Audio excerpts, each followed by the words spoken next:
चरित्रहीन भाग 13। सतीश के एकांतवास की व्यवस्था यद्यपि आज भी वैसी ही है, लेकिन उसकी उस वैराग्य साधना की धारा इस बीच मार्ग से हटकर बहुत दूर चली गई है। ये बात जिसने उसे 2 महीने पहले भी देखा था, उसकी दृष्टि में सहज ही आ जाती है।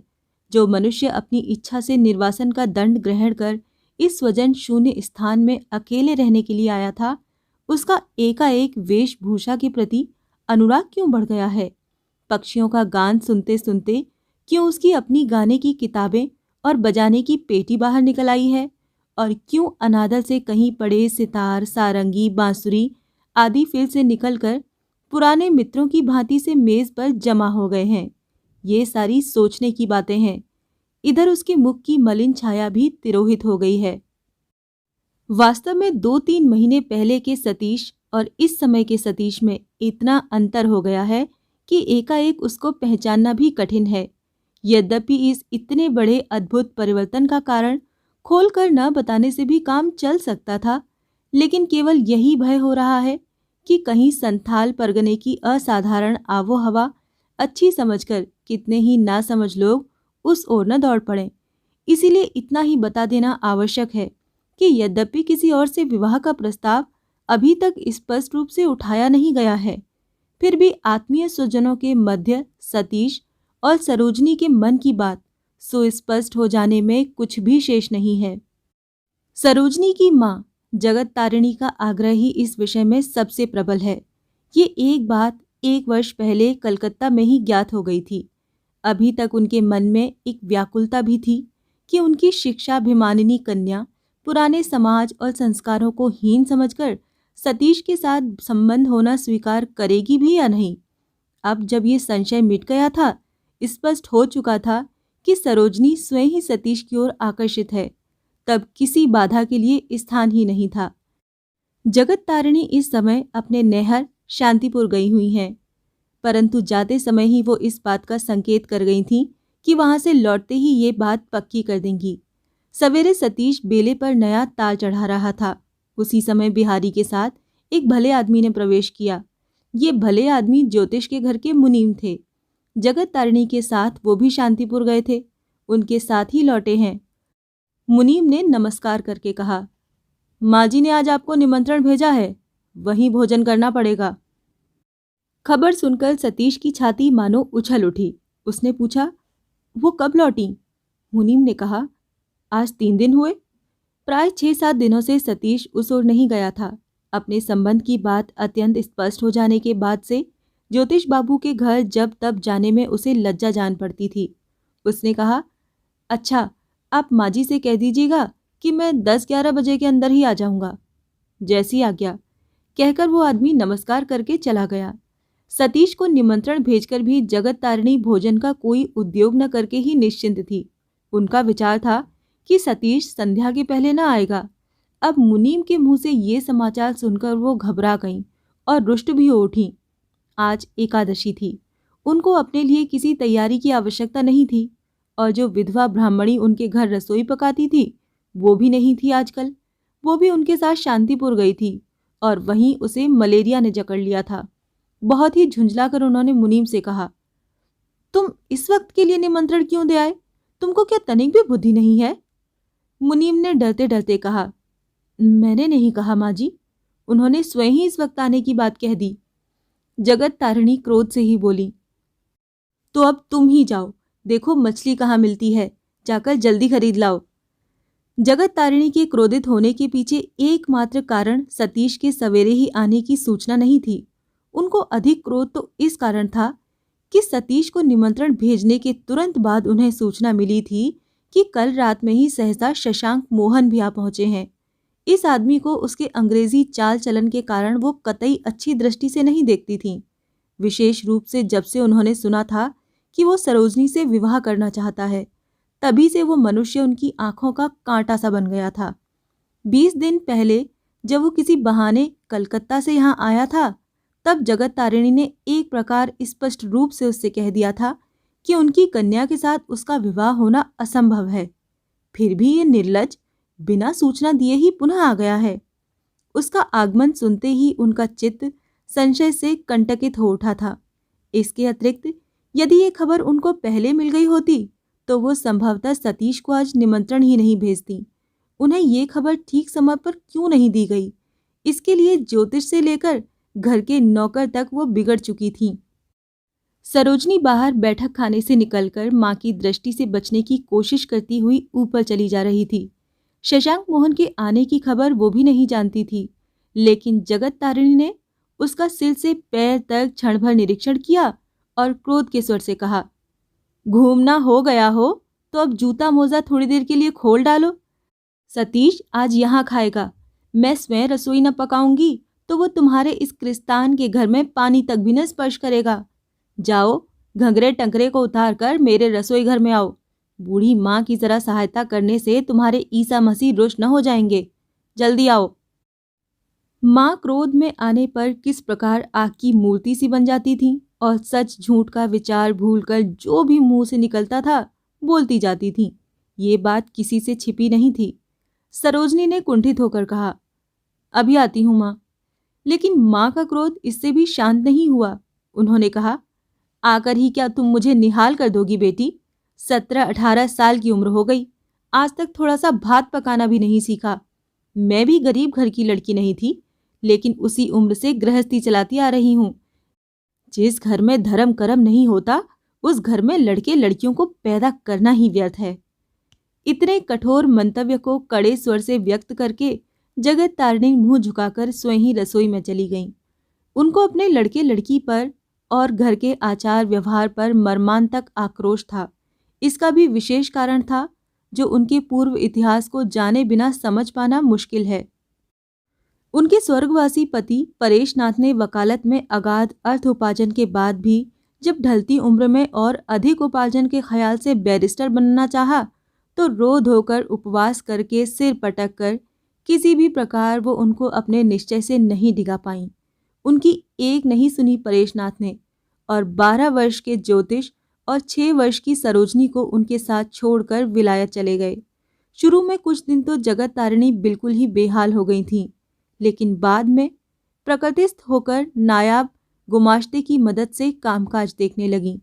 हाँ, पति की तरफ से दिल सदा के लिए टूट गया। थोड़े दिनों बाद बैरिस्टर बनकर वापस आने पर परेशनाथ धनोपार्जन करने लगे। कलकत्ते में नया विशाल बंगला बनवाकर नए ढंग से उसे सजाना शुरू कर दिया। बैरे बावर्ची रख लिए। जगत तारिणी इस सब के बीच बिल्कुल तटस्थ बनी रही, पति के किसी काम में योगदान नहीं किया। इस प्रकार पति पत्नी के बीच की खाई दिन पर दिन बढ़ती गई। बातचीत तो बंद थी ही, एक दूसरे की खबर लेना भी करीब करीब बंद हो गया। एक दिन ज्योतिष ने आकर कहा, माँ, बाबा मुझे विलायत भेजना चाहते हैं। ये आशंका उन्हें पहले से ही थी। कठोर होकर पूछा, कब? ज्योतिष ने कहा, शायद 2 महीनों में।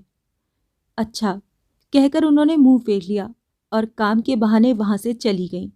ज्योतिष के जाने के दिन वो कमरा बंद करके बैठी रहीं। हार कर ज्योतिष बंद द्वार के बाहर से ही माँ को प्रणाम करके चला गया। परेशनाथ सरोजनी को साथ लेकर बंबई तक उसे छोड़ने गए थे।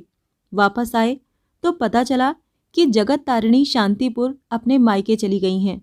उनके इस तरह अचानक जाने का कारण पूछने पर मालूम पड़ा कि उनके पीछे उनके चचिया ससुर गोविंद बाबू मिलने आए थे, लेकिन इस घर में पानी भी नहीं पिया।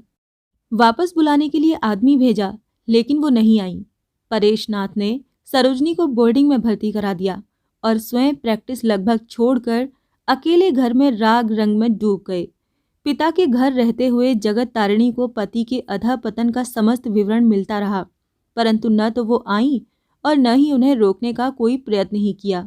जिस पति ने उन्हें अपने रिश्तेदारों से बाहर खड़ा कर दिया था, उस पति पर उनके आक्रोश की सीमा नहीं थी। इसी तरह 5 वर्ष निकल गए। ज्योतिष वापस आ गए, माँ को लेने गए, परंतु वो अटल रहीं, घर नहीं लौटी।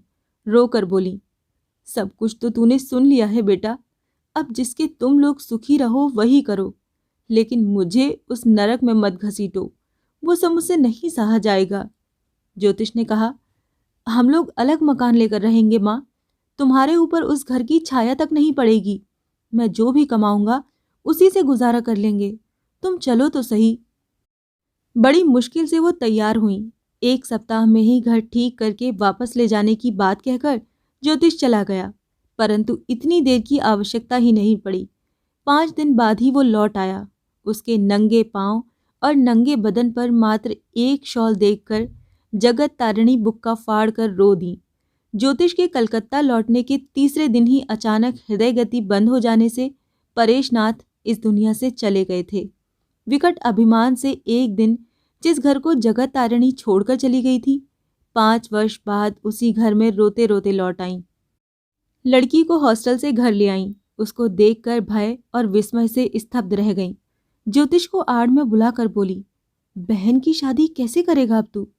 माँ के मन की बात समझकर ज्योतिष बोला, माँ, तुम उसकी कोई चिंता मत करो, उससे कहीं बड़ी लड़कियों का भी ब्याह होता है। विस्मय से जगत तारिणी की आंखें फैल गईं। चिंता कैसे नहीं करूं रे?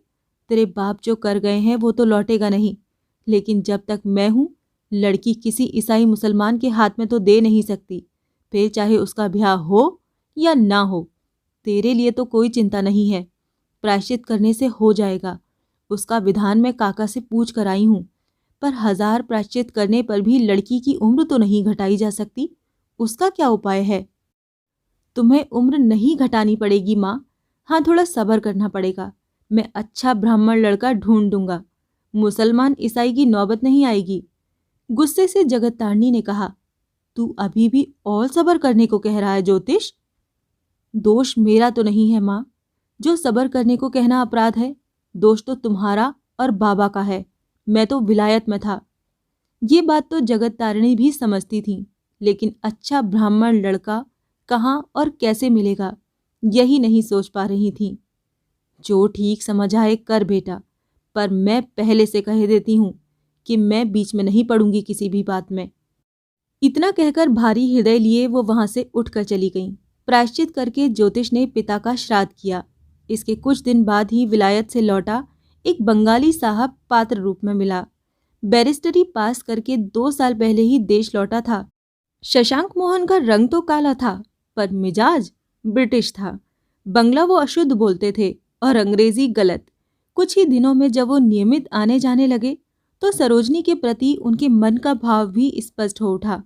पर्दे के पीछे से भावी जमाता को देखकर जगत तारिणी गुस्से से जल उठी और उनका वो गुस्सा उतरा सरोजनी पर। उसको बुलाकर कहा, तू बेहया की तरह उसके सामने क्यों निकलती है? लज्जा से संकुचित होकर सरोजनी चुप खड़ी रही। आंखों में आग बरसाती हुई जगत तारिणी वहां से चली गई। इसके बाद शशांक मोहन कितनी ही बार आए, लेकिन जिसके लिए आते थे वो दिखाई नहीं देती थी। माँ की बात याद करके उनकी उपस्थिति में सरोजनी यथासंभव भीतर ही रहती थी, उनके सामने नहीं पड़ती थी। ज्योतिष ने ये बात लक्ष्य करके एक दिन पूछा, सरो, आजकल तू इस तरह अलग अलग क्यों रहती है री? सिर नीचा किए सरोजनी ने अस्फुट स्वर से कहा, माँ। उसे और कुछ नहीं कहना पड़ा। सब कुछ समझकर ज्योतिष चुपचाप चले गए। इस घर में वो एक अक्षर ही काफी था इस बात को समझने के लिए। प्राय 2 महीने के बाद एक दिन सुबह उस लड़के का प्रस्ताव ज्योतिष ने माँ के समक्ष रखा तो सदा की तरह डांट खाकर चुप हो गए। लड़के को चुप देखकर माँ ने जरा नरम पड़कर कहा, अच्छा, तुम लोग भी तो विलायत गए थे, लेकिन वैसे हो गए क्या? धीरे से ज्योतिष ने कहा, सब एक जैसे नहीं होते माँ। कोई कोई थोड़ा बहुत बदल भी जाता है, पर इतनी सी बात के लिए लड़का हाथ से निकल जाने देना ठीक है क्या? शशांक बैरिस्टर बनकर आया है, इतने से दिनों में प्रैक्टिस भी जमा ली है। मुझे तो नहीं लगता कि उससे शादी करके सरोजनी किसी बुरे आदमी के पल्ले पड़ेगी। चाल चलन में जो थोड़ा सा अंतर आ गया है, उसे अगर नज़रअंदाज कर दो तो मेरे ख्याल से तो भविष्य में सब कुछ अच्छा ही होगा। मैं कहती हूँ ज्योतिष, कभी अच्छा नहीं होगा। इसके अलावा जो विदेश जाकर विदेशी बन जाए, उसका तो मैं कैसे भी विश्वास नहीं कर सकती। ये कौन सी बात हुई कि जो जहां गया वहीं का हो गया? ना ज्योतिष ना, उसे तू विदा कर दे बेटा। वो आदमी नहीं, बंदर है। बंदर के हाथ में लड़की किसी तरह भी नहीं दूंगी। किसी के भी संबंध में अपना मत प्रकट करने में जगत तारिणी को जरा भी विलंब नहीं लगता था और उसमें किसी प्रकार का संशय या दुविधा भी नहीं होती थी। और फिर जिस अपराध के लिए उन्होंने अपने पति तक को त्याग दिया था, किसी दूसरे का वो अपराध वो किसी भी प्रलोभन से क्षमा नहीं कर सकती। ये समझकर ज्योतिष आगे बिना कुछ कहे चले गए, लेकिन थोड़ी देर बाद आकर ही बोले, माँ, एक बात अवश्य सोचने की है। क्या? सरोजनी को तुम लोगों ने जो शिक्षा दी है उसमें उसकी असम्मति से कुछ नहीं किया जा सकेगा। ऐसा करना सबसे बुरा काम होगा। बचपन से ही उसका भार तुम लोगों ने स्वयं न लेकर विदेशी मैमों पर छोड़ दिया था। उस वातावरण में पलकर उसके मन का झुकाव किस ओर होगा, ये समझना मुश्किल नहीं है। जगत तारिणी चुप रह गई। बात की सत्यता को मन ही मन अस्वीकार नहीं कर पाई, पर प्रकट में स्वीकार करना भी संभव नहीं था। कुछ देर मौन रहकर बोली, तो ठीक है ज्योतिष, तुम सभी अगर साहब और मेम बनना चाहते हो तो बनो, पर उससे पहले मुझे काशी भेज दो। अब जब तक मैं इतना सहन कर पाई हूं तो ये भी कर लूंगी। ज्योतिष ने जल्दी से झुककर मां की चरण धूल लेकर सिर से लगाते हुए मुस्कुरा कर कहा, फिर तो मुझे भी काशी चलकर रहना पड़ेगा। तुम्हें छोड़कर मैं और कहीं भी नहीं रह सकता। ये तो देश लौटने पर ही तय हो गया था। नजरें उठाकर जैसे ही देखा, जगत तारिणी ने अंतर की अग्नि पर पानी पड़ गया। स्नेह सिक्त स्वर से बोली, नहीं बेटा, तू हम लोगों का काशी का मकान खाली करने को लिख दे। यहाँ रहकर हर बात में अपनी इच्छा थोप कर तुम लोगों को कष्ट दूं, ये उचित भी नहीं है और इसकी कोई आवश्यकता भी नहीं है। हंसकर ज्योतिष ने कहा, ठीक है माँ, चलो सब काशी चलकर ही रहेंगे। कलकत्ते के मकान में माँ बेटे के बीच हुए उक्त कथोपकथन के कुछ दिन बाद ही सतीश उपेंद्र के साथ वहां आया था। जगत तारिणी ने भी सतीश को देखा। बदन पर मोटा जनेऊ था, पूजा पाठ भी करता था। मुसलमान की छुई पाव रोटी और बिस्किट नहीं खाता था। श्रीमान था, निष्ठवान था, पिता की अगाध संपत्ति का वारिस था। मुग्ध हो गई थी वो। इसके बाद जब क्रमशः इस बात का आभास मिला कि उसकी विलायत जाकर डिग्री न लेने पर भी, यहाँ तक कि इतने कुसंस्कार होते हुए भी लड़की के मन में इसके प्रति आकर्षण का भाव है, तब से उनकी सशंकित दृष्टि बदल गई थी। बल्कि इतने दिनों की पूंजीभूत वेदना को भी जैसे सहज हो जाने का रास्ता मिल गया था। और फिर सतीश ने उन्हें माँ कहकर बुलाना भी शुरू कर दिया था। लेकिन इसके बाद बहुत दिनों तक सतीश दिखाई ही नहीं दिया। उस समय यद्यपि उनका प्रत्येक दिन उद्वेग व चिंता में कटा था, किंतु आगे बढ़कर स्वयं कोई खोज खबर लेने का प्रयास भी उन्होंने कभी नहीं किया। इसमें सबसे बड़ा डर तो उन्हें इसी बात का था कि कहीं प्रयत्न करने पर कोई बुरी खबर न सुनने को मिले। वो जानती थी कि उनकी अपनी कन्या के मतामत के ऊपर ही विवाह निर्भर नहीं था। सतीश के वृद्ध पिता अभी जीवित थे। क्या जाने वो क्या कहें, और फिर यही कैसे निश्चय से कहा जा सकता था कि सतीश विलायत गए लोगों के घर रिश्ता करने को तैयार हो ही जाएगा। इसी पशोपेश में वो दिन काट रही थीं। परंतु उस दिन वैद्यनाथ के घर आकर सतीश को बैठे बात करते देखा तो आनंद से आंखों में आंसू आ गए। उनको देखते ही सतीश ने उठकर पांव छू लिए थे। उसके कलकत्ता से भागकर अज्ञातवास करने से लेकर सरोजनी के उसे ढूंढ निकालने तक की सारी बात ज्योतिष ने माँ को बताई। संकट में पड़ने पर कन्या की रक्षा करने के लिए सतीश के सिर पर हाथ फेरकर उन्होंने उसे असंख्य आशीर्वाद दिए। साथ ही अंग्रेजी सीखकर अंग्रेजों की नकल करने के लिए सरोजनी को बुरा भला कहकर सतीश से बोली, बेटा सतीश, मुझे विश्वास है कि ये लोग तुम्हारा ये उपकार कभी नहीं भूलेंगे, पर तुम्हें वहां अकेले जंगल में रहने की जरूरत क्या है? तुम तो घर के लड़के हो। जब तक हम लोग यहाँ हैं, यहीं क्यों नहीं आ जाते? हंसकर सतीश ने कहा, मैं ठीक हूँ माँ, मुझे वहां कोई कष्ट नहीं है। कष्ट की बात नहीं है बेटा, अकेले रहने में झंझट बहुत होते हैं। इस घर में कितने कमरे खाली पड़े हैं, तुम यहीं आ जाओ। हवा पानी तो जैसा वहां का है वैसा ही यहाँ का भी है। सरोजनी बोली, फिर तो इनकी जात चली जाएगी माँ। अंदर की बात जगत तारिणी जानती नहीं थी। लड़की पर चिढ़कर बोली, तेरी जबान बहुत चलने लगी है सरो। क्यों, हम लोग कौन हैं जो हमारे यहाँ रहने से इनकी जात चली जाएगी? बेटा सतीश, तुम इसकी बात पर मत जाओ, और अगर ऐसा ही है तो उपेन अपनी बहू के साथ हमारे घर इतने दिन कैसे रह गया? उसकी जात तो नहीं गई। सरो, तू इसे डरा मत बेकार में। मुंह फेरकर सरोजनी हंसने लगी। सतीश बोला, नहीं माँ, जात क्यों जाएगी? मैं तो प्राय रोज ही आता हूँ यहाँ, रात का खाना भी हर बार यहीं खाता हूँ। सुनकर जगत तारिणी का चित्त पुलकित हो उठा। ऐसे ही आते रहा करो बेटा, अब जब तक कि मैं यहाँ हूँ मेरे पास ही खाना पड़ेगा तुम्हें रोज। और वो खाने की व्यवस्था करने चली गईं। उनके जाने के बाद सरोजनी ने कहा, आपने तो मुझे गाना सिखाने का वायदा किया था। मैं तो रोज ही आता हूँ, क्यों नहीं सीखती? सतीश ने उल्टा प्रश्न किया। आपके आते ही तो आपका गाना सुनने के लिए भीड़ इकट्ठी हो जाती है, उसमें कैसे सीखा जा सकता है भला? सतीश ने हंसकर कहा, तो नो एडमिशन का बोर्ड देकर दरबान को फाटक पर क्यों नहीं बैठा देती? उससे तो जो माँ ने कहा है वही करिए ना, उस जंगल में न पड़े रहकर यहीं आ जाइए। जंगल में रहने का प्रयोजन और किसी से भले ही कहा जा सकता हो, पर सरोजनी से तो कतई नहीं कहा जा सकता था। अतः सतीश ने कोई जवाब नहीं दिया, चुप ही रह गया। सरोजनी ने फिर कहा, अच्छा, भैया कह रहे थे कि वो 5-6 दिन बाद कलकत्ता चले जाएंगे, तब उनकी अनुपस्थिति में हमारी देखभाल कौन करेगा? कितने दिन के लिए जा रहे हैं? कम से कम 7-8 दिन तो लग ही जाएंगे। फिर तो वो व्यवस्था करके ही जाएंगे। वैसे इसमें डर की भी क्या बात है? आप लोग हमारे हिंदू घर की लड़कियों की तरह छुई मुई तो है नहीं कि घर में किसी पुरुष के न होने से मुश्किल में पड़ जाएंगी। आप लोग तो उल्टे कितने पुरुषों के।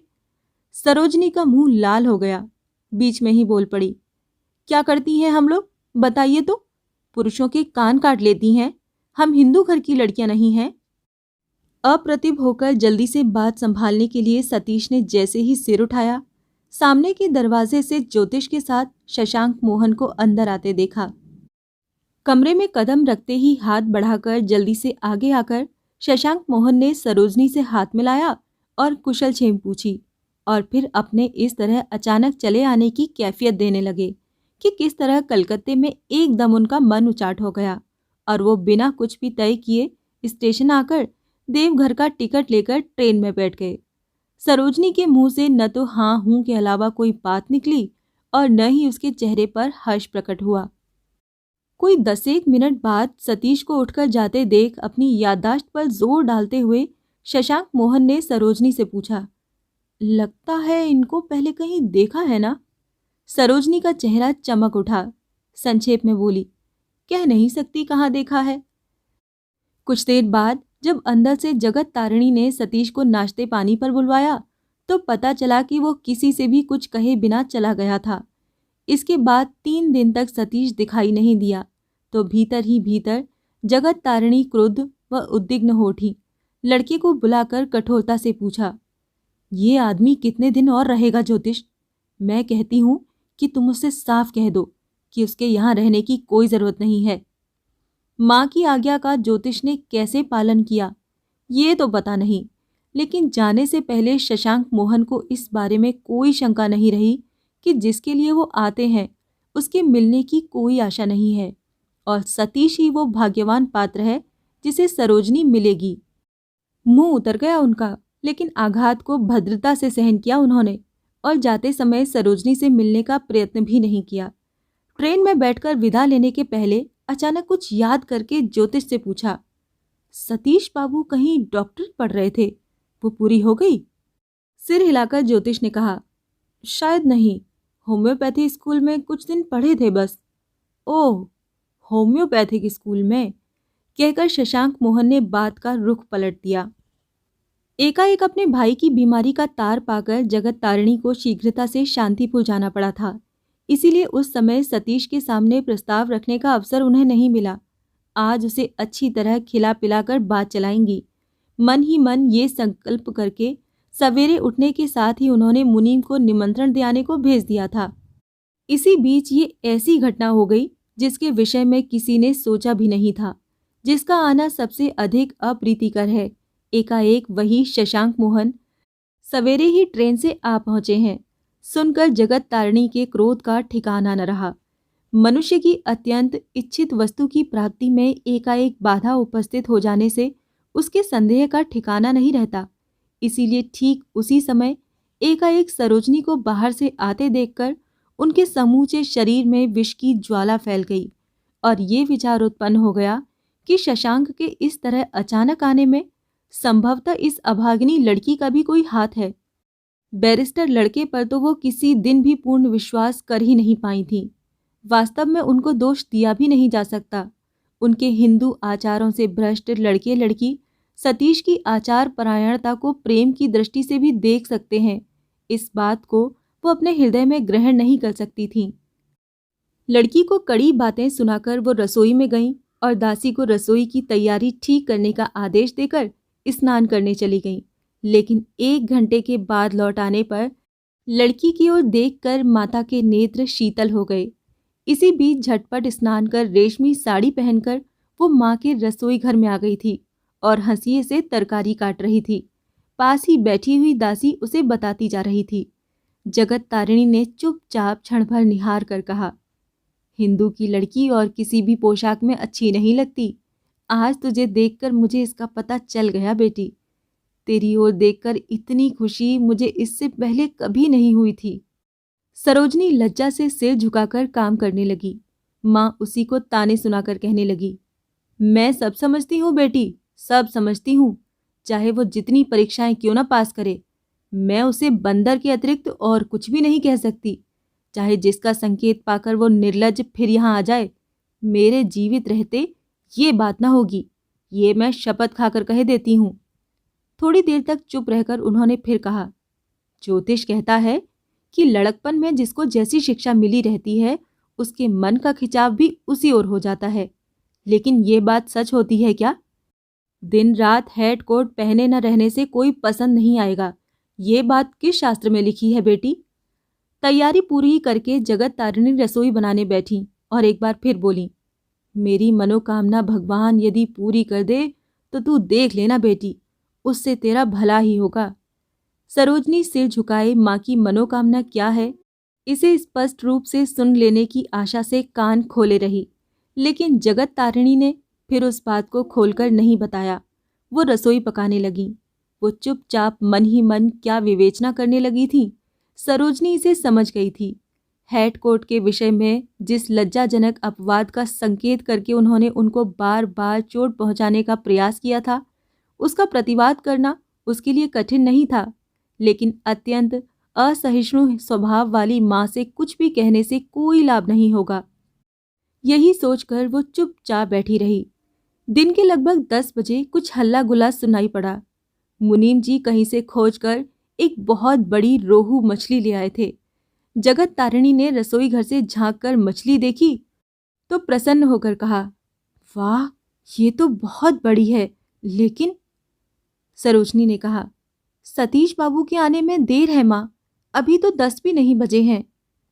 बजने बजाने की बात नहीं है बेटी, आज तो मेरी एकादशी है, मैं मछली छूऊंगी नहीं। सोचती हूँ कि तुम्हारा ब्राह्मण रसोइया इसे पका भी सकेगा या नहीं। अच्छा देख तो एलोकेशी, उस घर की रसोई कहाँ तक बन चुकी है। तुम बताती रहोगी तो क्या मैं नहीं बना सकूंगी? जगत तारिणी ने आश्चर्य से कहा, तू बना सकेगी? बना सकूंगी माँ, तुम केवल बतलाती रहना। दासी ठिठक कर खड़ी हो गई। ऐसी सुंदर बड़ी रोहू मछली किसी अनजान के हाथ में पड़ जाने की आशंका से वो डर गई। बोली, ये कैसे हो सकेगा माँ, बाहरी आदमी खाने वाले हैं। जगत तारिणी थोड़ी देर तक तो सोचती रही, फिर बोली, इससे क्या, मेरा सतीश कोई बाहरी नहीं है, वो तो मेरे घर का ही लड़का है। तू मुंह बाएं खड़ी मत रहे एलोकेशी, उस ओर के चूल्हे को अच्छी तरह लीप कर मछली काटना। तू भी एक काम कर बेटा, रेशमी साड़ी पहने रहने से तो सुविधा न होगी। अच्छा रहने दे, अपना आंचल अच्छी तरह कमर में लपेट ले। फिर हंसकर जोड़ा, आज मछली पकाने से ही तेरा इस विद्या का भी श्री गणेश हो जाए। मैं आशीर्वाद देती हूँ, आज के दिन तू सदा मछली ही पकाया करे। इस आशीर्वाद से सरोजनी ने अपना मुंह और भी नीचे झुका लिया। 1 घंटे के बाद ज्योतिष किसी काम से माँ के पास आया। रसोई घर के दरवाजे के निकट खड़ा होकर अत्यंत आश्चर्य से अवाक हो गया। ध्यान से देखकर उसने कहा, वो कौन रसोई बना रही है माँ? सरोजनी है क्या? माँ ने हंसकर कहा, देख तो पहचान सकता है या नहीं? पहचान न सकने की बात है माँ, लेकिन वो सचमुच ही रसोई बना रही है या गर्दन में ढोल बांधकर बैठी हुई है? माँ ने एक गूढ़ बात का संकेत करके कहा। हिंदू की लड़की को क्या सीखने की आवश्यकता पड़ती है रे? ये बात तो हम लोग जन्म से ही सीखी रहती हैं। लेकिन लेकिन क्या माँ? लड़के को तनिक आड़ में ले जाकर जगत तारिणी ने कहा। लेकिन मैं अब सोच रही हूं कि यदि सतीश सुन लेगा तो वो उसके हाथ की बनाई रसोई खाएगा या नहीं। ज्योतिष के हंस उठते ही सरोजनी ने मुंह ऊपर उठाकर देखा। ज्योतिष ने कहा, माँ, तुम सतीश को मनु या पाराशर की श्रेणी में रखती हो क्या? माँ ने कहा, तुम लोगों से तो अच्छा ही है। क्या अच्छा है सुनूं तो? उस दिन सरोजनी जाकर दाल भात पका कर दे आई थी, तभी उस रात को उसे भोजन मिला था, नहीं तो उपवास ही करना पड़ता। ये पता है तुम्हें या नहीं? माँ ने गदगद होकर आश्चर्य से पूछा। कब रे? ज्योतिष ने उस रात की सारी घटना वर्णन करके सुना दी। सुनकर आनंद से विहल होकर अभिमान के स्वर से उन्होंने लड़की से कहा, धन्य है बेटी तू। मैं तभी से सोच में पड़ी हुई मर रही हूं और तू चुप है। ज्योतिष ने हंसकर कहा, वो भी कैसे जान पाएगी माँ कि तुम मन ही मन सोच में पड़कर मरती जा रही हो। लेकिन उस दिन तो मैं खा नहीं सका था, आज खाकर देखता हूं कि जन्म लेने के बाद ही ये रसोई पकाना कैसे सीख चुकी है। कहकर वो हंसते हंसते बाहर चला गया। जगत तारिणी ने लड़की के लज्जा से झुके मुख की ओर देखकर कहा, लज्जा की इसमें क्या बात है बेटी? अपने ही लोगों को रसोई बनाकर खिलाओगी, इससे बढ़कर सौभाग्य की बात किसी लड़की के लिए और क्या हो सकती है। अच्छा, मैं जरा पूजा करके आती हूँ। ये कहकर वो थोड़ी देर के लिए बाहर चली गईं। उसके बाद सारा दिन बीत गया, लेकिन सतीश दिखाई न पड़ा। न आने का कारण भी किसी ने आकर नहीं बताया। सारा दिन छटपटाकर जगत तारिणी ने संध्या के बाद ज्योतिष को बुलाकर कहा, अवश्य ही वो किसी झंझट में पड़ गया है। तुमने किसी को खबर लेने के लिए भेजा कि नहीं? ज्योतिष ने लापरवाही के साथ उत्तर दिया, उतनी दूर मैं किसको भेजूं माँ? जगत तारिणी ने आश्चर्य में पड़कर कहा, क्यों, क्या दरबान एक बार भी नहीं जा सकता था? आवश्यकता क्या है माँ? ये तू क्या कह रहा है ज्योतिष? उसकी तबीयत खराब हो गई है या नहीं, ये खबर लेने की भी क्या आवश्यकता नहीं है? क्या आवश्यकता है? वो हमारा आत्मीय भी नहीं है, मित्र भी नहीं है। उसके लिए चिंतित होकर मरते रहने की मैं कोई आवश्यकता नहीं देखता। कहकर ज्योतिष बाहर चला गया। केवल इसी थोड़े से समय में सतीश अब उनका कोई नहीं है। उनके मुंह पर लड़के का ये उत्तर जगत तारिणी को किसी दुस्वप्न की भांति जान पड़ा। वो चुपचाप खड़ी रह गईं। उपवास से निर्बल हुए मस्तिष्क में थोड़ी ही देर में कितने ही प्रकार के विचार घूम गए। इसे भली प्रकार वो भी नहीं समझ सकीं। बस चुपचाप ऊपर जाकर बिछौने पर लेट गईं। थोड़ी देर बाद उन्होंने सरोजनी को अपने पास बुलाया और उसके मुख की ओर देखते ही वो और भी डर गईं। थोड़ी देर तक मौन रहकर उन्होंने कहा, सरोजनी, सतीश क्यों नहीं आया? तू जानती है? नहीं माँ। लड़की के इस अत्यंत संक्षिप्त उत्तर से जगत तारिणी उठ बैठी और बोली, नहीं, यदि तुम जानती ही नहीं तो आदमी भेजकर जान लेने में क्या हुआ था? ये भी क्या मेरे कहने की बात थी? सरोजनी ने मधुर कंठ से कहा, भैया का कहना है कि आदमी भेजने की आवश्यकता नहीं है। क्यों नहीं है? ये बात मैं जान लेना चाहती हूँ। जाओ, अभी तुरंत दरबान को भेज दो, जाकर उसकी खबर ले आओ। वो तो नहीं है माँ, भैया ने उसे उपेन बाबू के पास तार देने के लिए भेज दिया है। उपेन बाबू को एकाएक उसके पास तार क्यों भेजना पड़ा? मैं सब बातें नहीं जानती माँ, तुम भैया से ही पूछ लो। कहकर सरोजनी माँ की एक प्रकार से उपेक्षा करके चली गई।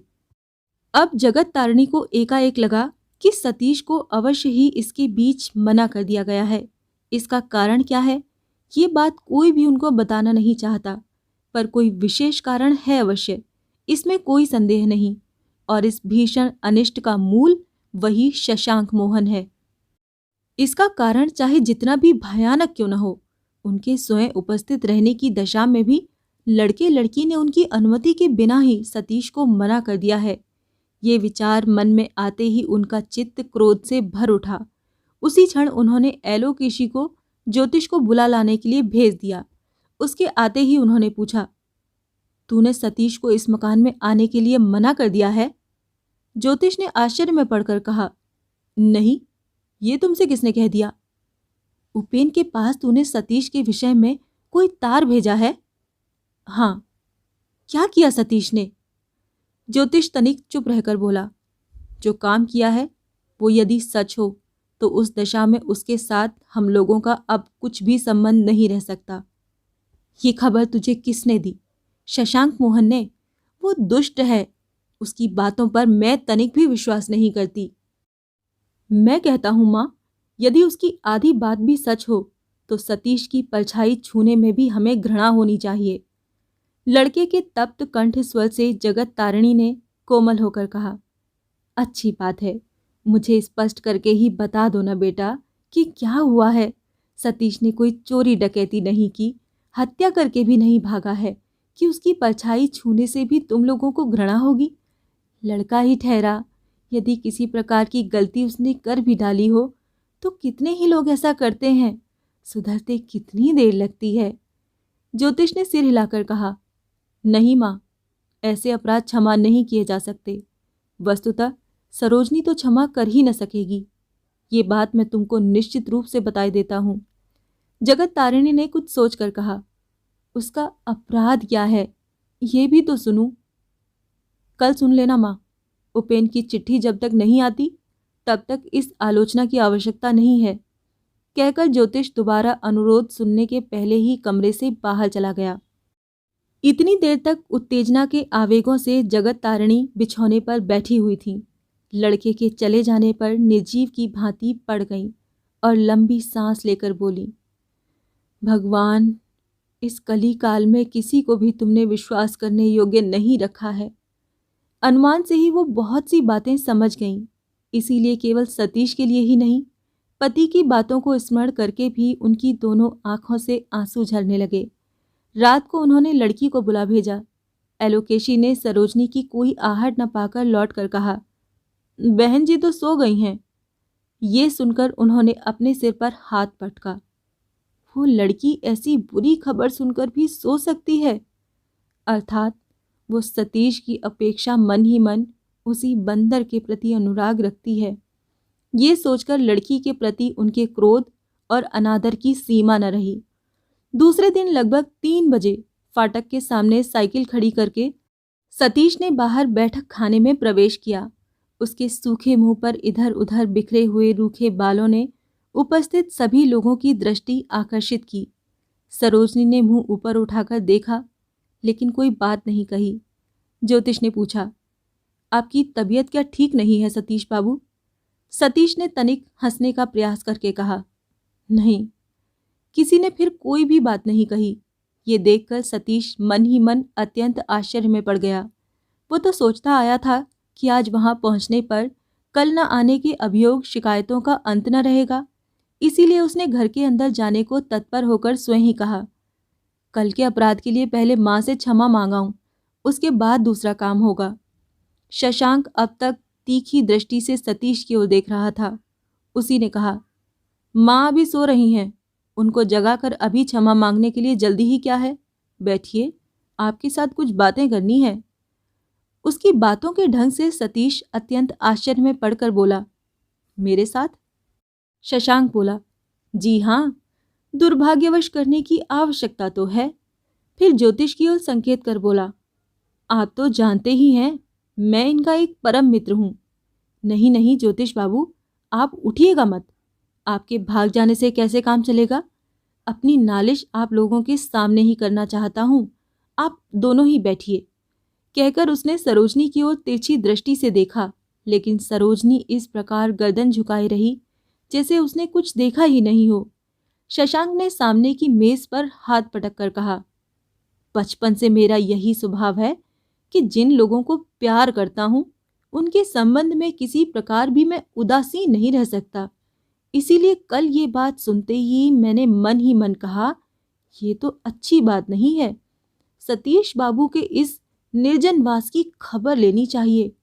आप संभवतः रुष्ट होंगे सतीश बाबू, लेकिन मैं तो अपने स्वभाव के विरुद्ध चल नहीं सकता। आपका क्या विचार है ज्योतिष बाबू?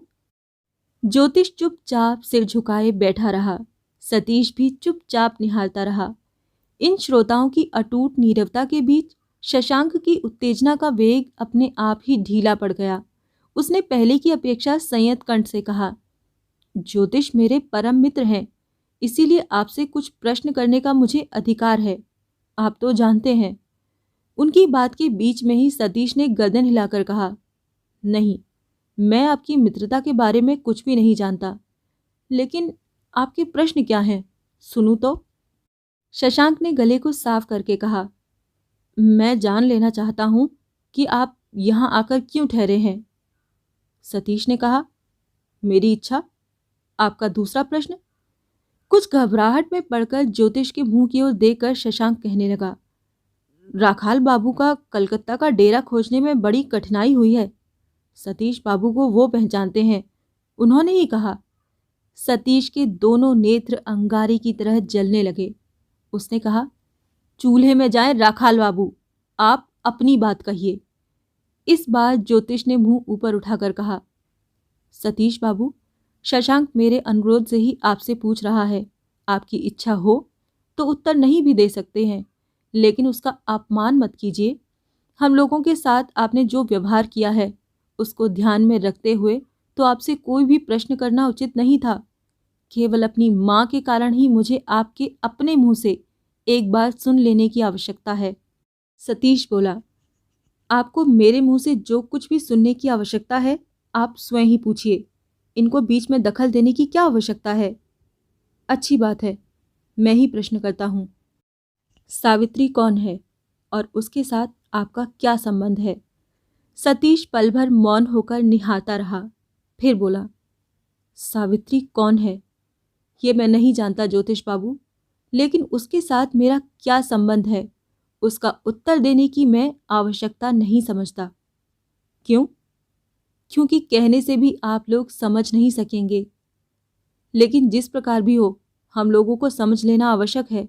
उसको लाकर आपने कहाँ रखा है ये बता देने से ही संभवतः हम समझ जाएंगे।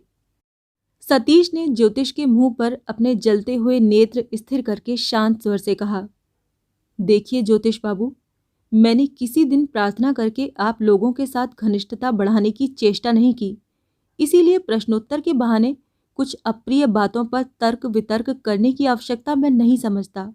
मैं समझ गया हूं कि क्या घटना हुई है, इसीलिए आप लोगों को जितना जानने की आवश्यकता है उतना मैं स्वयं बतलाता हूं। सावित्री कहाँ चली गई है ये मैं नहीं जानता। आप क्यों जानना चाहते हैं, क्या बात है, उसका विवरण एकदम अनावश्यक है, लेकिन ये बात स्वयं ही सच्ची है कि सावित्री चाहे जो हो, यदि अपनी इच्छा से वो मुझे छोड़कर चली न जाती तो मैं जितने दिनों तक जीवित रहता उसे अपने माथे पर रखता। ये बात केवल आप ही लोगों के सामने नहीं, सारी दुनिया के सामने स्वीकार करने में मुझे लज्जा नहीं मालूम होती। आशा है इसके बाद और कुछ पूछने की आप लोगों की आवश्यकता नहीं होगी, रहने पर भी मैं उत्तर न दे पाऊंगा। सतीश के संक्षिप्त उत्तर से सभी एक साथ आंखें फैलाकर देखते हुए पत्थर की मूर्ति की भांति बैठे रह गए। बहुत देर तक स्तंभित की भांति बैठे रहकर ज्योतिष ने बड़े यत्न से अपने को होश में लाकर सिर हिलाकर कहा, नहीं, अब आपसे हम लोगों को कुछ भी नहीं पूछना है। जो कुछ था वो उपेन के उत्तर से पूरा हो गया। ये देखिए, कहकर उसने तार का फॉर्म उसके सामने डाल दिया। उपेन भैया का तार? कहाँ, देखूं तो, कहकर सतीश ने व्यग्र हाथों से फॉर्म उठा लिया। पढ़कर वो स्तब्ध रह गया। उसने तार वापस कर दिया और थोड़ी देर चुप बैठा रहा। उसके बाद एक लंबी सांस लेकर बोला, सब सच है। मेरे उपेन भैया कभी झूठ नहीं बोलते। सचमुच ही मैं अच्छा आदमी नहीं हूँ। वास्तव में मेरे साथ किसी को संपर्क नहीं रखना चाहिए। शायद मैं खुद मन ही मन इस बात को समझ गया था, इसीलिए किसी को कुछ बताए बिना जंगल में भाग गया था। ये कहते कहते उसका कंठ स्वर मानो किसी मंत्र बल से ज्वर पीड़ित मनुष्य की तरह गदगद हो उठा। लेकिन किसी ने कोई बात नहीं कही और सतीश स्वयं भी स्तब्ध होकर बैठा रहा। लेकिन दूसरे ही क्षण कहीं छाती की लंबी सांस के साथ उसे जान पड़ा कि एक जटिल समस्या की मीमांसा हो गई है। कल सवेरे भी जगत तारिणी के निमंत्रण से उसके मन में कितनी ही चिंताएं उत्पन्न हुई थीं, ये सच है कि उसे इस वक्त याद नहीं पड़ रहा था कि कब सरोजनी का हृदय पाने की आकांक्षा एकाएक उसके हृदय में जाग उठी थी। लेकिन हृदय के किसी कोने में उसकी आकांक्षा तो थी ही, नहीं तो ऐसी घटना कैसे हो जाती। ये अमृत किस समुद्र के मंथन से निकला था।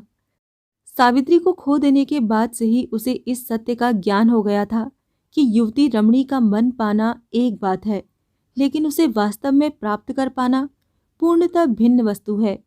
ये मन की प्राप्ति जब नर नारियों के निवृत्त हृदय में गुप्त रीति से चुपके चुपके पूर्णता को पहुंचती है, तब संसार के बाहरी लोगों को उसका पता नहीं चलता। लेकिन और आगे बढ़ने के लिए जिस दिन बाहरी लोगों की सम्मति की आवश्यकता पड़ती है, उसी दिन घोर दुख का दिन आ जाता है। ये पा जाना कितना कठिन है, ये रत्न कितना दुर्लभ है। बाहर के लोग इस पर विचार ही नहीं करते। वो केवल अपने शास्त्रों को लेकर, समाज को लेकर, लोकाचार को लेकर विरोध के स्वर उठाकर हल्ला मचाते हैं, बाधा पहुंचाते हैं, काम को विफल करते हैं। यही मानो उनका कर्तव्य है। सरोजनी को शायद वो प्यार करता है। उस ओर से भी यदि प्रतिदान का भाव जाग उठा हो तो उसको वो कहाँ, किस जगह पर प्रतिष्ठित करेगा। समाज तो दोनों के भिन्न है। कल भी उसे अपने वृद्ध पिता का चिंतित गंभीर मुख बार बार याद आ रहा था। उपेंद्र भैया के घर के भट्टाचार्य जी का तीखा स्वर हजारों बार उसके कानों में आकर बिंध गया था। मोहल्ले के शत्रु मित्र सभी लोगों का तेज सिर हिलाना उसके कलेजे पर बहुत बार धक्का पहुंचा चुका है। तो भी इस विरोधी जगत के सभी लोगों की सम्मिलित नहीं नहीं की आवाज के बीच केवल सरोजनी का मौन लज्जावत मुख ही उसे सबल बनाकर रख सका था। लेकिन आज अब कोई भय नहीं है। एक दिन में अचिंतनीय उपाय से अचानक सभी गांठें खुल गई हैं और सभी दुश्चिंताएं टल गई हैं। चलो, जान बच गई। ये सब बातें मन ही मन बोलकर वो चौंक पड़ा और तुरंत ही मुंह ऊपर उठाकर उसने देखा कि सभी उसी की तरह सिर नीचा किए चुपचाप बैठे हुए हैं। सरोजनी के मुंह की ओर उसने देखा, लेकिन प्राय कुछ भी उसे दिखाई नहीं पड़ा। तब उसी को संबोधन करके उसने कहा, आप मेरे पुराने डेरे पर एक दिन जिसकी साड़ी सूखने के लिए टंगी हालत में देख आई थी, उसी का नाम है सावित्री। मैंने सोचा था एक दिन खुद ही आपको सभी बातें बताऊंगा, लेकिन किसी दिन वो सुयोग मुझे नहीं मिला, वो साहस भी मुझ में नहीं था। इतना कहकर वो उठ खड़ा हुआ और बोला, ज्योतिष बाबू, दोष मेरा है, ये मैं अनुभव कर रहा था, इसीलिए मेरे मन में सुख नहीं था। कहकर वो थोड़ी देर तक चुप रहकर आगे बोला, फिर भी कभी मैंने किसी को धोखा नहीं दिया, सब बातें मैं जानता भी नहीं हूँ, फिर भी मुझे अब कुछ नहीं कहना है। ज्योतिष ने मुंह ऊपर उठाकर कुछ कहना चाहा, लेकिन गले से आवाज नहीं निकली। सतीश ने शायद एक लंबी सांस को रोक कर कहा, मैं जा रहा हूँ। मेरा एक अनुरोध है, मेरी बातों की आलोचना करके आप लोग मन खराब मत कीजिएगा। मैं किसी बहाने से आप लोगों के सामने नहीं आऊँगा, मुझे आप लोग भूल जाइएगा। कहकर वो धीरे धीरे बाहर चला गया। ज्योतिष ने बगल की ओर निगाह उठाई तो डरते हुए देखा कि सरोजनी का सिर बिल्कुल ही उसके घुटनों के पास झुक पड़ा है। अरे सरोजनी, सरोजनी! कहकर उसके चिल्ला उठते ही सरोजनी की शिथिल मुट्ठियां कुर्सी की बाहों से खिसक गईं और वो मूर्छित होकर नीचे गिर पड़ी। अभिमान और अपमान के क्रोध ने ज्योतिष की बुद्धि पर पर्दा डाल रखा था। ऐसे में वो सोच ही नहीं पाया कि इस प्रकार एकाएक सतीश से विच्छेद सरोजनी को कितना बड़ा आघात पहुंचा सकता है। बड़ी शुश्रुवा के बाद सरोजनी को जब होश आ गया और जब वो रोते रोते हिलते डुलते उस कमरे को छोड़कर चली गई, तब ज्योतिष के सिर पर मानो बिल्कुल ही वज्र गिर पड़ा। बहन को वो केवल प्राणाधिक प्यार ही नहीं करता था, बल्कि अपनी सर्वांग सुंदरी लावण्यमयी शिक्षिता बहन के उज्ज्वल आत्म मर्यादा ज्ञान पर भी उसको अगाध विश्वास था। इसीलिए भीतर ही भीतर वो किसी को इतना अधिक प्यार भी कर सकती है, इसका उसको अनुमान नहीं था। ये जानते हुए भी कि उसके प्यार बेल किसी सिरे पर चढ़ना संभव नहीं है, वो एक चरित्रहीन लंपट के पैरों में सब कुछ न्यौछावर कर होश गंवाकर सूखी घास की तरह गिर पड़ेगी, ये आशंका उसने कल्पना में भी नहीं की थी। उसके चेहरे पर वेदना का जो चित्र उसने अभी अंकित देखा था, वो कितना बड़ा है, इसका निरूपण करने की शक्ति उसमें नहीं थी। तो भी बहुत देर तक वो जड़वत बैठा रहा। फिर शशांक मोहन की तरफ देखकर बोला, आप शायद आज रात की गाड़ी से कलकत्ता लौट जाएंगे। शशांक मोहन ने कहा, नहीं, वहां ऐसा कोई जरूरी काम नहीं है। ज्योतिष और कुछ प्रश्न न करके अंदर चला गया और कमरे में जाकर दरवाजा बंद करके लेट रहा। उस रात को शशांक मोहन को अकेले ही भोजन करना पड़ा। ज्योतिष की आहट भी उसे नहीं मिली। जगत तारिणी एक एक करके लड़के से सब कुछ सुनकर सांस छोड़कर बड़ी देर तक स्तब्ध बैठी रहीं। उसके बाद बोली, ये सब मेरे ही दुर्भाग्य का फल है।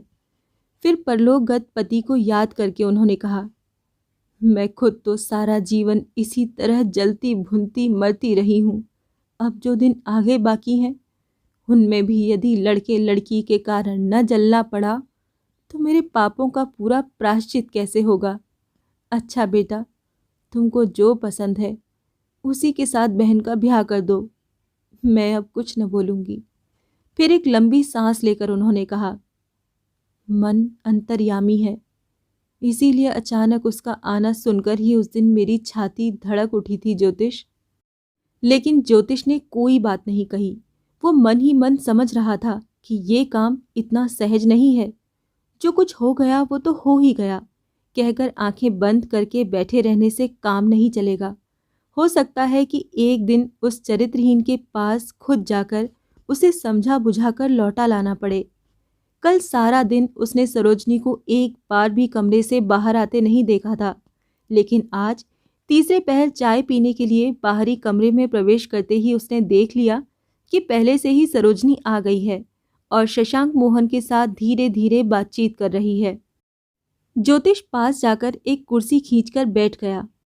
यद्यपि बहन के श्रीहीन मलिन मुख की तरफ देखने पर उसे कुछ भी समझना बाकी न रहा, फिर भी उसकी छाती पर से मानो एक भारी पत्थर उतर गया। खा पी लेने के बाद भी बड़ी देर तक बहुत सी बातें हुईं, लेकिन उस दिन की किसी ने भी कोई चर्चा नहीं की। संध्या के बाद बहुत कुछ स्वच्छंद चित्त से बहन को चले जाते देखकर ज्योतिष के मन ने कहा, दुर्घटना को मैंने जितने बड़े रूप में अनुमान किया था वो उतने बड़े रूप में नहीं है। हो सकता है कि थोड़े ही समय में सब कुछ ठीक हो जाए। उस दिन बड़ी रात तक दोनों मित्रों में बातचीत होती रही। अपने प्रथम झमेले को संभाल लेने के बाद भी सतीश के इतने बड़े घृणित आचरण पर सरोजनी मन ही मन शशांक मोहन से उसकी तुलना करके न देखेगी। ये बात दोनों को ही एक तरह से असंभव सी मालूम हुई। दूसरे दिन दोपहर को खाने पीने के बाद सरोजनी अपने ऊपर वाले सोने के कमरे के खुले जंगले के पास एक कुर्सी पर बैठकर रास्ते की तरफ देख रही थी। एकाएक उसे मालूम हुआ कि कुछ दूर पर एक माल असबाब से लदी बैलगाड़ी के पीछे पीछे जो दो आदमी छाता लगाए चले जा रहे हैं, उनमें से एक बिहारी है। सरोजनी सतर्क होकर खिड़की की छड़ पकड़कर खड़ी हो गई। गाड़ी धीरे धीरे उसकी खिड़की के सामने आ पहुंची और एक आदमी ने मुंह ऊपर उठाकर देखा तो साफ तौर से मालूम हो गया कि वो बिहारी है। सरोजनी ने हाथ हिलाकर उसे बुलाया तो तुरंत ही बिहारी अपने साथी को आगे बढ़ने को कहकर छाता बंद करके खिड़की के नीचे आकर खड़ा हो गया। बिहारी, घुसने के साथ ही बाईं तरफ सीढ़ी है, ऊपर चले आओ। उस समय घर के सभी लोग दीवा निद्रा में पड़े हुए थे। बिहारी तुरंत सीढ़ियां चढ़कर ऊपर सरोजनी के कमरे में चला गया और उसको प्रणाम करके पैरों की धूली माथे पर चढ़ा ली। सरोजनी ने मन ही मन आशीर्वाद देकर कहा, तुम लोगों की गाड़ी तो रात को 11 बजे के बाद मिलेगी। अभी तो बहुत समय है। रसोईया महाराज साथ ही हैं, वो सब सामान कुली से उतरवा लेगा। तुम जरा बैठो। बिना पूछे ही वो समझ गई थी कि सतीश यहाँ का डेरा छोड़कर कहीं दूसरी जगह जा रहा है। बिहारी अपनी चादर के छोर से माथे का पसीना पोंछकर नीचे भूमि पर बैठ गया। थोड़ी देर तक मौन रहकर सरोजनी ने भूमिका बांधते हुए कहा, अच्छा बिहारी, तुम तो कभी ब्राह्मण की लड़की के सामने झूठ नहीं बोलते। बिहारी ने जल्दी से जीभ काट कर कहा, बाप रे, ऐसा करने से क्या मेरी रक्षा होगी बहन? 7 जन्म काशीवास करने पर भी तो ये पाप दूर न होगा। सरोजनी ने स्निग्ध दृष्टि से इस देहाती धर्म भीरू बूढ़े के मुख की ओर देखकर स्नेह भरी हंसी के साथ कहा, ये बात तो मैं जानती हूँ बिहारी, तुम कभी झूठ नहीं बोलते, लेकिन मैं जो कुछ पूछूंगी वो तुम किसी से बता न सकोगे, अपने बाबू से भी नहीं। मुझे किसी से कहने की आवश्यकता ही क्या है बहन जी? सरोजनी ने थोड़ी देर तक मौन रहकर असल बात को उठाया। अच्छा, सावित्री कौन है बिहारी? बिहारी ने सरोजनी के मुख की ओर देखकर कहा, मेरी सावित्री बेटी की बात पूछ रही हो बहन जी? मैं नहीं जानता बहन जी कि ये मेरी बेटी, जिसे मैं जननी की तरह आदर देता हूँ, किसके श्राप से पृथ्वी पर जन्म लेकर कष्ट पा रही है। मेरी बेटी तो मानो लक्ष्मी की प्रतिमा है। बहुत दिन हो गए थे बिहारी को सावित्री का नाम तक मुंह से निकालने का अवसर नहीं मिला था। उसका कंठ स्वर गीला हो गया और नेत्रों की दृष्टि धुंधली हो गई। सावित्री का उल्लेख होते ही बूढ़े का मनोभाव इस प्रकार बदलते देखकर सरोजनी आश्चर्य में पड़ गई। बिहारी ने धीरे से आंखें पोंछकर कहा, जिस दिन वो मेरी बेटी राखाल बाबू के मैस में दासी वृत्ति करने आई, उस दिन उसको देखकर सब लोग अवाक हो गए। उसके मुख पर बराबर हंसी खिली रहती थी। राखाल बाबू थे मैनेजर और मैं था नौकर, लेकिन उसकी दृष्टि में सभी समान थे। सभी का समान आदर यत्न करती थी। एकादशी का व्रत निर्जला करते हुए भी कभी मैंने उसे उदास नहीं देखा बहन जी। बूढ़ा मानो अपना संपूर्ण हृदय खोलकर बातें कर रहा था, इसीलिए उसकी स्वाभाविक भक्ति उच्छ्वास से सरोजनी मुग्ध हो गई और उसके विद्वेष की ज्वाला भी मानो पिघल कर आधी हो गई। बिहारी कहने लगा, बहन जी, शास्त्र में लिखा है कि लक्ष्मी जी ने एक बार किसी अपराध के कारण विष्णु जी की आज्ञा से दासी वृत्ति की थी। मेरी बेटी भी मानो वैसे ही किसी दोष से नौकरी करने आई थी और तरह तरह के दुख पाकर अंत में चली गई। जिस दिन वो चली गई, वो दिन अब तक भी मेरे हृदय में गुथा हुआ है बहन जी। सरोजनी ने धीरे से पूछा, अब वो कहाँ है बिहारी? बिहारी ने इस प्रश्न का कोई उत्तर नहीं दिया। उसके मुंह की ओर देखकर वो चुप हो रहा। सरोजनी ने फिर पूछा, क्या तुम नहीं जानते बिहारी? बिहारी इस बार सिर हिलाकर बोला, ठीक ठीक मैं नहीं जानता, लेकिन फिर भी कुछ तो जानता हूँ। लेकिन ये बात बताने को तो वो मना कर गई है, मैं नहीं बता सकूंगा। मना क्यों कर गई है? मना क्यों कर गई है, ये तो बिहारी स्वयं भी समझ नहीं सका था। फिर भी इस निषेध को बहुत दिनों तक मान कर चलना वो किस प्रकार है, ये जान न सकना, उसको इस जीवन में फिर एक बार आंखों से न देख पाना, ये सब बिहारी के लिए कितना यातनामय था, इसे वो स्वयं ही जानता था। विशेषतः जब भी किसी बातचीत में सतीश की तीखी कड़ी व्यंग भरी बातें सावित्री के विरुद्ध सुनता था, तब सभी बातें खोल कर बता देने के लिए उसके मन में आंधी सी चलने लगती थी। फिर भी इस बूढ़े ने आज तक अपनी शपथ को भंग नहीं किया था। यदि किसी दिन असहाय जान पड़ा तो उसी क्षण इसी बात का स्मरण किया था कि इसके भीतर कोई विशेष बात है जो उसकी बुद्धि से परे है। सावित्री के प्रति उसकी श्रद्धा और विश्वास का अंत नहीं था। लेकिन अब जब एक दूसरी लड़की उसी बात को जान लेने के लिए उत्सुकता प्रकट करने लगी, तब सारी बातें कह देने के लिए उसके हृदय में भी उथल पुथल सी मच गई। कुछ देर चुप रहकर उसने कहा, मैं एक शर्त पर बता सकता हूँ बहन जी, यदि तुम मेरे बाबू से न कहो। सरोजनी मन ही मन बड़े आश्चर्य में पड़ गई। बिहारी जानता है, लेकिन सतीश नहीं जानता, और उसी को बताने की विशेष रूप से सावित्री ने मनाही की है। इसका क्या कारण है, वो सोचने पर भी समझ न सकी। उसने कहा, नहीं बिहारी, मैं किसी से नहीं बताऊंगी, तुम कहो। बिहारी पल भर मौन रहा, संभवतः ये सोचकर कि इस काम से असत्य का पाप उसको स्पर्श करेगा या नहीं।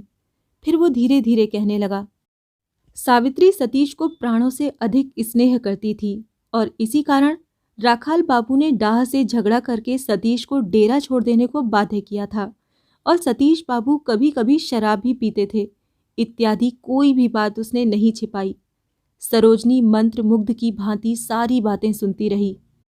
संभवतः ऐसी एकाग्र चित्त होकर और किसी ने भी कभी किसी की बातें नहीं सुनी होंगी।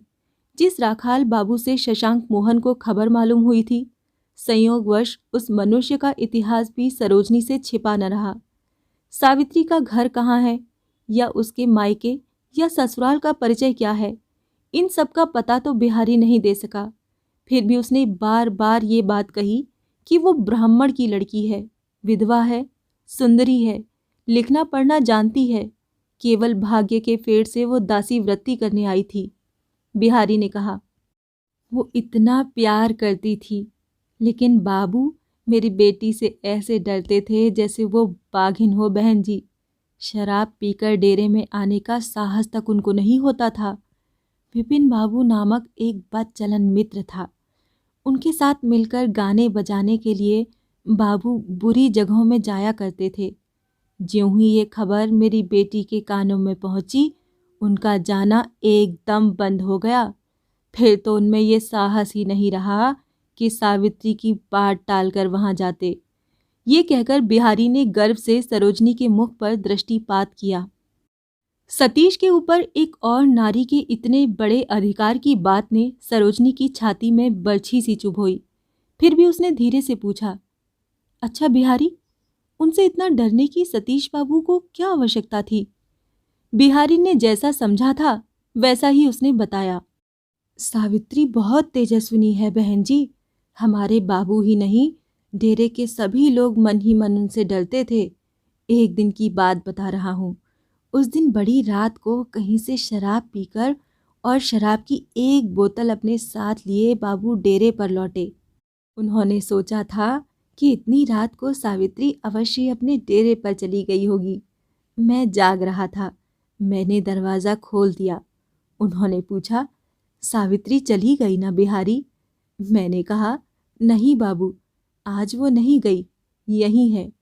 ये सुनते ही शराब की बोतल रास्ते में फेंक कर वो धीरे धीरे चोर की तरह मकान के अंदर आए। डर के मारे उनका नशा पल भर में हिरन हो गया। बताओ तो बहन जी, उनके सिवाय बाबू पर और कोई क्या शासन कर सकेगा? सरोजनी चुपचाप कुछ देर तक बैठी रही, फिर बोली, सतीश बाबू क्या अब भी शराब पीते हैं बिहारी? बिहारी ने सिर हिलाकर कहा, नहीं, पर फिर आरंभ कर देने में कितनी देर लगेगी बहन जी। इसीलिए तो आज 2 दिनों से केवल यही सोच रहा हूँ कि इस दुस्समय में यदि सावित्री बेटी एक बार आ जाती।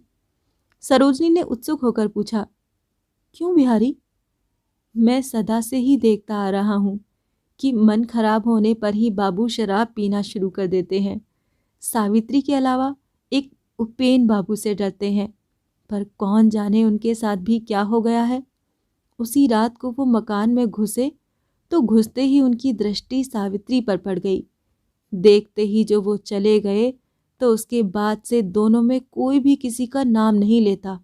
अब तुम ही बताओ बहन जी, ऐसे में उसके सिवा बाबू को और कौन संभाल सकता है? फिर थोड़ा रुककर उसने कहा, बीमारी की खबर पाने के बाद से ये 5-6 दिन बाबू के किस प्रकार बीते हैं, ये मैंने अपनी आंखों से देखा है। परसों नींद से उठकर ताल से खबर पाकर वो मुंह ढक कर लेटे रहे, फिर सारा दिन उठे नहीं। उसके बाद रात की गाड़ी से घर चले गए। मुख से केवल यही बात कह गए, बिहारी, तुम सब सामान घर ले आना। सरोजनी ने घबरा कर पूछा, कौन बीमार है बिहारी? बिहारी ने आश्चर्य में पड़कर कहा, यहाँ से जाते समय क्या बाबू तुम लोगों को कुछ भी नहीं बता गए बहन जी? सरोजनी ने सिर हिलाकर कहा, नहीं, कौन बीमार है? बिहारी ने लंबी सांस लेकर कहा, तो भूल कर सीधे चले गए होंगे। जिस दिन सवेरे यहाँ से उनके पास भोजन के लिए निमंत्रण गया था, उसी दिन चिट्ठी आई थी कि बूढ़े बाबू बीमार हैं, इसीलिए वो खाने के लिए ना आ सके। तार भेजकर स्वयं ही सारा दिन डाकघर में खड़े रहे, लेकिन कोई खबर नहीं मिली। उसके बाद परसों एकदम सवेरे अंतिम खबर आई। रात की गाड़ी से बाबू घर चले गए। सरोजनी चौंक पड़ी। सतीश बाबू के पिताजी नहीं रहे? हाँ बहन जी। उनको क्या हो गया था? उम्र बहुत हो गई थी, केवल किसी बहाने से प्राण निकल गए। इतना कहकर बिहारी ने भीगी आंखों को पोंछकर कहा, और किसी बात के लिए मैं दुख नहीं करता, लेकिन उस बूढ़े के अलावा बाबू को अपना कहने के लिए और कोई नहीं रह गया। इसीलिए इधर 2 दिनों से मैं केवल यही सोच रहा हूँ, अब से वो क्या करने लगेंगे, इसे माँ दुर्गा ही जानती है। ये कहकर बूढ़े ने चादर के छोर से अपनी दोनों आंखों को एक बार फिर अच्छी तरह पोंछ डाला। सरोजनी की आंखों से भी आंसू गिरने लगे। इस समय से सतीश बाबू अच्छे भी तो हो सकते हैं, बुरे ही हो जाएंगे। ये भय तुमको क्यों हो रहा है बिहारी? बिहारी अन्य मनस्क होकर बोला। न जाने क्यों। उसके बाद मुंह ऊपर उठाकर बोला, बाबू अच्छे हो जाएं, उनकी मति उस ओर न जाए, यही मेरी कामना है। लेकिन जाते समय गाड़ी पर चढ़कर उन्होंने जो ये कहा था, जाने दो, एक तरह से रक्षा हुई। संसार में अब किसी के लिए चिंता नहीं करनी पड़ेगी। तुमसे मैं सच कह रहा हूँ बहन जी। उसी समय से जब भी ये बात स्मरण आती है, त्यों ही छाती के भीतर आग सी धधकने लगती है। उनके हाथ में अब रुपयों के बड़े ढेर आ जाएंगे। बाबू के संगी साथी भी अच्छे नहीं हैं। पूरे मार्ग से चलने पर अब उनको कौन रोकेगा? ये कहकर बिहारी ने अनजान में ही फिर एक बार सुनने वाले की छाती में गरम तीर भोंककर अपने दोनों हाथ माथे पर रख लिए। सरोजनी ने आघात सहकर मृदु स्वर में कहा, अच्छी बात तो है बिहारी, उनको ही आने के लिए तुम चिट्ठी क्यों नहीं लिख देते? पता मैं नहीं जानता। यदि मैं स्वयं ही एक बार काशी जा सकता तो जिस तरह भी होता खोज कर ढूंढ कर उसको लौटा लाता, लेकिन मेरे लिए तो ये उपाय भी नहीं है। बाबू को अकेले छोड़ जाने की भी इच्छा नहीं होती। इसके अतिरिक्त मैं तो कभी काशी गया भी नहीं, वहाँ की कोई जानकारी मुझे नहीं है। ये कहकर उसने निरुपाय की भांति सरोजनी के मुंह की ओर देखा। ये बात स्पष्ट रूप से ही उसकी समझ में आ गई कि सतीश का ये परम हितैषी बूढ़ा नौकर स्वामी के अवश्याम भी अमंगल की आशंका से घबराकर उससे चुपचाप कुछ आश्वासन पाने की प्रतीक्षा कर रहा है। लेकिन सरोजनी ने उसे कोई सांत्वना नहीं दी, केवल चुपचाप निहारती रही। तो अब मैं जा रहा हूँ बहन जी, कहकर बिहारी उठ खड़ा हुआ और सरोजनी के पैरों पर झुककर प्रणाम करके फिर पद धूलि लेकर कमरे से बाहर चला गया। लेकिन दूसरे ही क्षण वो अकस्मात लौट आया और हाथ जोड़कर सामने खड़ा हो गया। क्या है बिहारी?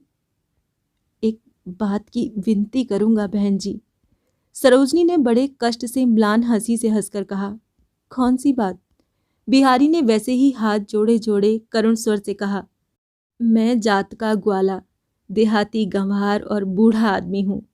बातें कहने में यदि कुछ भूल हो गई हो तो आप ख्याल मत कीजिएगा। सरोजनी की आंखों में आंसू भर आए, लेकिन प्राण पड़ से उन्हें रोककर गर्दन हिलाकर उसने कहा, नहीं। उसके मुंह से यही एक नहीं शब्द सुनकर बिहारी मानो निर्भय हो गया। उसने अपने को देहाती गंवार कहकर अपनी बुद्धिहीनता का परिचय दिया, फिर भी वास्तव में वो नासमझ नहीं था। इसीलिए सरोजनी ने क्यों सावित्री की बातें सुनने के लिए उसे रास्ते से बुलाया था, क्यों वो इतने ध्यानपूर्वक उसकी कहानी सुन रही थी, इन सभी बातों का अर्थ उसके सामने अकस्मात सूर्य के प्रकाश की भांति स्पष्ट हो उठा था। अनजान दशा में उसने इतनी देर तक इसी तरुणी को इतनी वेदना दी, इसके लिए उसके हृदय में पश्चाताप की कोई सीमा नहीं रही। उससे आश्वासन पाकर बिहारी ने एक बार फिर अत्यंत करुण स्वर में कहा, मैं जानता हूँ तुम्हारी बातों की बाबू कभी अवहेलना न कर सकेंगे। तुम इच्छा करने से बाबू की इस बुरे समय में रक्षा कर सकती हो, लेकिन मेरा मन कहता है कि तुमने मानो उनको त्याग दिया है माँ। बिहारी ने यही पहली बार सरोजनी को माँ संबोधन किया। माँ कहकर अपना काम बनाने की युक्ति बूढ़ा खूब जानता था। सरोजनी के आंसू रुकने पर भी अब न रुके। दोनों आंखों से बड़ी बड़ी बूंदें बूढ़े के सामने ही झर पड़ी, लेकिन झटपट उन्हें पोंछ कर उसने कहा, नहीं बिहारी, मुझसे कुछ भी न होगा। मैं अब उनकी किसी बात में नहीं हूँ। बिहारी ने सिर हिलाकर कहा, माँ कहकर पुकारा है, मैं आपके लड़के की जगह हूँ। उनसे जो कुछ भी गलती हुई हो मैं अपना कसूर मानता हूँ। ये कहकर वो झुककर सरोजनी के पैरों की धूल सिर पर चढ़ाकर बोला, लेकिन तुम तो मेरे बाबू को पहचानती ही हो। इस विपत्ति के दिन में अभिमान करके तुम उनको मार डालोगी, ये तो मैं कभी नहीं होने दूंगा। सरोजनी का घोर अभिमान पिघल गया। सतीश को क्षमा करने के लिए वो एक बार उन्मुख हो उठी, लेकिन तभी बूढ़े के मुंह से अभी अभी सुना सावित्री का सारा प्रसंग स्मरण हो आया। उसका पिघला हुआ चित्त पल भर में फिर सूख कर काठ बन गया। उसने गर्दन हिलाकर शांत किंतु कठोर स्वर में कहा, बिहारी, तुम डरो मत। सावित्री की आ जाने से ही फिर सब कुछ ठीक हो जाएगा, लेकिन मुझसे तुम लोगों का कुछ भी उपकार न हो पाएगा। ये निष्ठुर प्रत्युत्तर सुनने के लिए बिहारी बिल्कुल तैयार नहीं था। अपने सर्वविजयी प्रेम के सामने उसे ये सूखा कंठ स्वर ऐसा कठोर होकर सुनाई पड़ा कि वो कुछ क्षण के लिए विहल की भांति केवल देखता रहा। उसके बाद फिर एक भी बात न कहकर फिर एक बार प्रणाम कर वो बाहर निकल गया। आगे की कहानी जानने के लिए सुनिए चरित्रहीन का अगला भाग।